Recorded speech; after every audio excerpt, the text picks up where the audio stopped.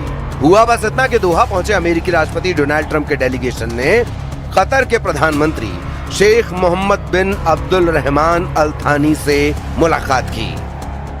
America की ओर से दोहा पहुंचने वालों में पश्चिम एशिया में अमेरिका के दूत स्टीव विटकॉफ और ट्रंप के सलाहकार और दामाद जेरेड कुशनर शामिल थे।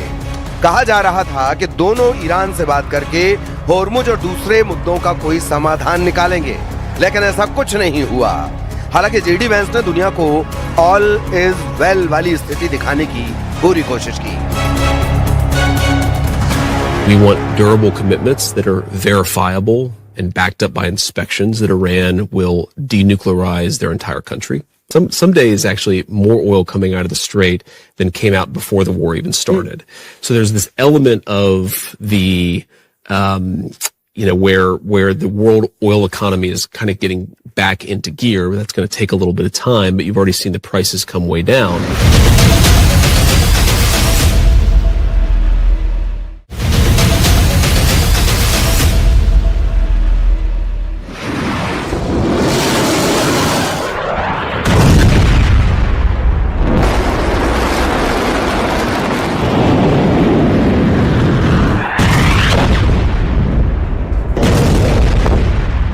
अमेरिका कोशिश कर रहा है कि डील पर ईरान उसकी बात माने, हॉर्मुज में समझौते के आर्टिकल 5 को लागू करे, लेकिन ईरान नहीं झुक रहा।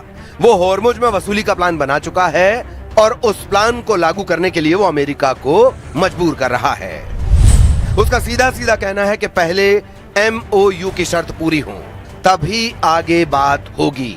इन शर्तों में ईरान के अरबों की संपत्ति वापस करना, हॉर्मुज पर ईरान का पूरा कंट्रोल होना और इजरायली सेना का लेबनान से लौटना शामिल है। यानी ईरान चाहता है डील में उसका सिक्का चले, उसकी मर्जी चले, इसीलिए अमेरिका को बार बार मजबूर किया जा रहा है।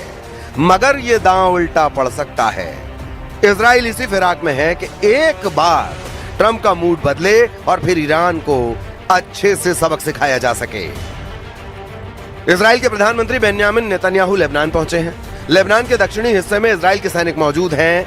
नेतन्याहू वहीं पहुंचे और अपने सैनिकों से मिले, उनका हौसला बढ़ाया। इतना ही नहीं, एक दिन पहले तक जो बात इजराइल के रक्षा मंत्री काट्स ने कही थी, लेबनान की जमीन से नेतन्याहू ने भी वही बात कही और एक बार फिर यह साफ कर दिया कि जब तक हिजबुल्लाह हथियार नहीं छोड़ता, इजराइल लेबनान से नहीं हटेगा। רצועת עזה, שמתפעמת בין היוצאת מן הכלל בתחילת המלחמה, מהדרום לצפון. זה לא בהכרח יעבור בשקט. אנחנו מאוד גאים במה שהשגנו בזכות הפעולה האמיצה שלכם וגם ההחלטות שקיבלנו. וההתעקשות שלנו שאנחנו לא יוצאים מדרום לבנון עד שהאיום לא בטל.